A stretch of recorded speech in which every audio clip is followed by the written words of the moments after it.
मी विजित प्रणाल जोशी.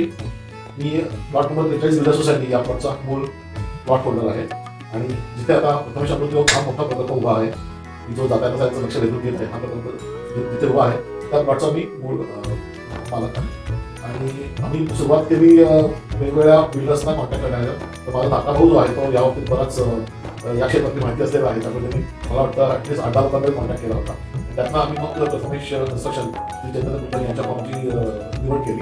कारण मला वैयक्तिक असं काहीतरी म्हणजे मला ते का वाटत नाही जावं, कारण त्यांची मी ती गलाड म्हणून स्कीम जी आहे मार्केट यार्डमध्ये मार्केट जवळची तर ती त्यांनी मला सजवली तर ती त्यांनी मला दाखवली होती आणि ती खूपच मला इम्प्रेसिव्ह वाटली. ते कलेक्टर स्पेशस जागा सगळी म्हणजे आणि स्पेशली टेरेस आणि टेरेसवरती जे गार्डन किंवा म्युझिक रूम आणि एक छोटीशी थिएटर आणि गार्डन कुठल्या म्युझिक मेडिटेशन म्हणजे व्हेरी इम्प्रेसिव्ह. आणि पुण्यात एकाच शहरामध्ये अशा गोष्टी त्या जेवढ्या शांत देऊ शकतात या बघून खूप छान वाटलं. आणि ते म्हटलं की आम्ही प्रत्येक प्रोजेक्ट हा आमचा एक पाऊल पुढे असतो. त्यामुळे तुम्ही आता बघता आहे त्याच्यापेक्षा माझं पुढचं उत्तर आणखी चांगला असणार आहे.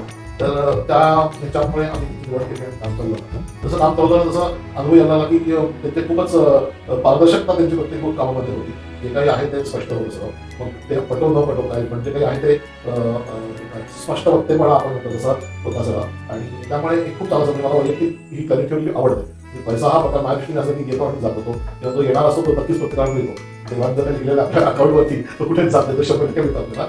तर त्यामुळे माणसाचा विश्वास आणि एकमेकांना शब्दाला जाणं या गोष्टींना माझ्या दृष्टीने जास्त महत्व पैशापेक्षा. तर ते मला ते दोन्ही गुण त्यांच्याकडे त्यांच्या एंटायर टीममध्ये म्हणजे दादरे साहेब काय किंवा कुलकर्णी त्याची आम्ही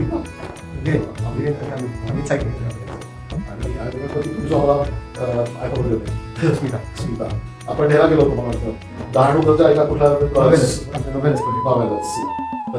ती पण स्कीम मला खूप उत्साह दाखवली. Even after your office hours असं रेट इव्हनिंग आला होता आणि एकत्र सगळं इन्थुझियाझम सगळ्या स्टाफचं involvement. So that tells you about the entire organisation आणि कसे आहे त्यांचं अप्रोच वगैरे वगैरे खूप चांगला होता.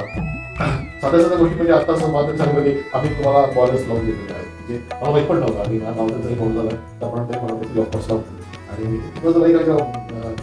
त्याचं सरप्राईज किंवा आता मी इथे आलो होतो तो वेगळाच नाही आलो होतो ॲक्च्युली होता काही हिशोब बघण्यासाठी आलो होतो. पण आता हे काही तुम्ही अरेंज केलं की ॲग्री कॉमर्सचा जो प्रकार आहे किंवा ती जी आता मोठे फोल्डर जे आहे आणि त्यामध्ये maintenance management so that surprise.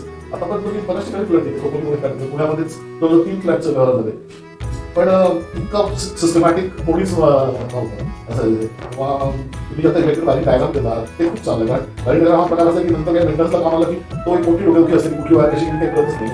त्यामुळे हे खूप छान केलेलं आहे. इव्हन आता जे काही किल्ल्या किंवा रिमोट सगळे एसीचे इन्क्लुडिंग द सेल आणि वॉरंटी कार्ड्स वगैरे सगळं एकत्र जे आपल्याला पॅकेज मिळतं ते एका ठिकाणी राहू शकतो. त्यामुळे अदरवाईज टिपिकली आपल्याला समजतं सर गोष्टी भेटच्या वेळेला. तर सो ह्या भागाने तुम्ही नीट सगळे लक्षात ठेवून ज्या गोष्टी केल्या आहेत त्या खरंच खूप छान आहेत आणि वाटाण्यासारखं आहे. सो त्याला मी मध्येच म्हणतो म्हणजे काल एकाची बोलत होतो तर मी त्या गुरुभावर बघतो की लईच पण माझं त्यांना आपण रेकमेंड केलं मी याच्याकडे जाऊ आहे. तो ते आपल्याला जेव्हा आतून येतं त्यावेळेला डेफिनेटली त्या ऑर्गनायझेशनबद्दल व्यक्तीबद्दल आपल्याला एक चांगला अनुभव आला असतो. तेव्हाच आपण उत्स्फूर्तपणे कोणाला रेकमेंड करतो ॲटलीस्ट मी तरी मला जर जमत नाही. सो ओव्हरऑल एक एक्सपिरियन्स. आणि ते म्हणाले की बाकीचे टाईल्स पण छोट्या होत्या त्यांना असं वाटलं ते मोठ्या जमायचं चेंज होतात तो it was additional cost. Plus मला वाटतं रेलिंगच्या बाबतीत मला सुद्धा वाटतं काहीतरी त्यांनी बदल केले आणि यू सेट की नाही आता हे ते आम्ही अमाऊंट रेलिंग देतो तो इट इज 1.5 लाख असलं पण ते जास्त चांगलं होतं. जो पैशाने न बघता आपण क्वालिटी चांगली देणार लोकांना हा जो एक त्याच्या मागचा काय स्टँड आहे एक्झॅक्टली पण तो जो एक अप्रोच आहे तो खूप ॲडमायरेबल आहे. एक सजेशन होतं आता एवढं छान केलं. आता त्याच्यातच तुम्ही ते कम्प्लिशन सर्टिफिकेटची कॉपी वगैरे दिली आहे already okay. So what is already there. So thank you very sir. Thank you ma'am. सगळं चालेल.